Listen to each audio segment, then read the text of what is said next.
श्री कृष्ण अर्जुन से कहते हैं कि व्यक्ति कर्म करने के लिए ही पैदा हुआ है और बिना कर्म किए कोई रह नहीं सकता। फल की चिंता करना व्यर्थ है, क्योंकि इससे मनुष्य का मन काम से भटकने लगता है। किसी कर्म से सफलता नहीं मिलती तो क्या हुआ, असफलता भी ज्ञान के द्वार खोलती है। अगर बिना फल की चिंता किए कर्म करते रहोगे तो सफलता और मन की शांति जीवन भर तुम्हारा साथ नहीं छोड़ेगी। जो कर्मफल से विरक्त होकर कर्म करता जाता है उसका आध्यात्मिक ज्ञान बढ़ता जाता है। परमपिता ही एकमात्र हमारे आधार है और अपने हैं।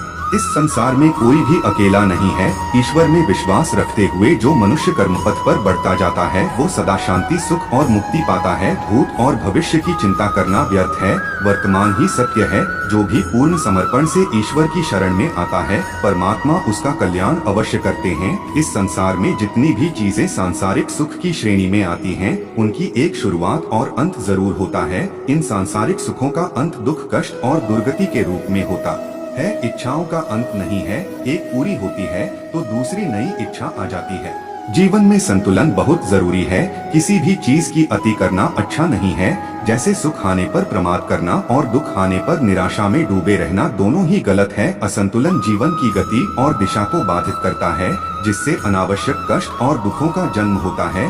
जिसके मन, विचार और कर्म में संतुलन है उसे ज्ञान मिल जाता है और ज्ञान से ही सदा के लिए शांति, संतुष्टि मिलती है। भगवान श्री कृष्ण उपदेश देते हैं कि हर व्यक्ति को अपने कर्तव्य का पालन करना चाहिए, यही धर्म है। अगर अपने कर्तव्य का पालन नहीं किया जाता है तो मन में अशांति और दुख प्राप्त होता है। अपनी पसंद, नापसंद, मोह, बैर को किनारे रखकर अपना कर्तव्य करो। किसी अन्य व्यक्ति का कर्म आपको कितना भी आकर्षित करे, उसके प्रलोभन में न आए। कष्ट में रहते हुए भी अपना कर्म करना दूसरे की नकल करने से श्रेष्ठ है।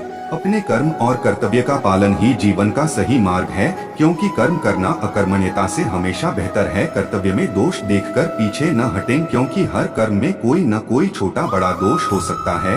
जैसे अग्नि के साथ धुआं भी होता है। सदैव कर्म करो, कर्म करने से पहले विचार करो, लेकिन बहुत ज्यादा विश्लेषण मत करो। अधिक विश्लेषण संशय और अकर्मण्यता पैदा करता है।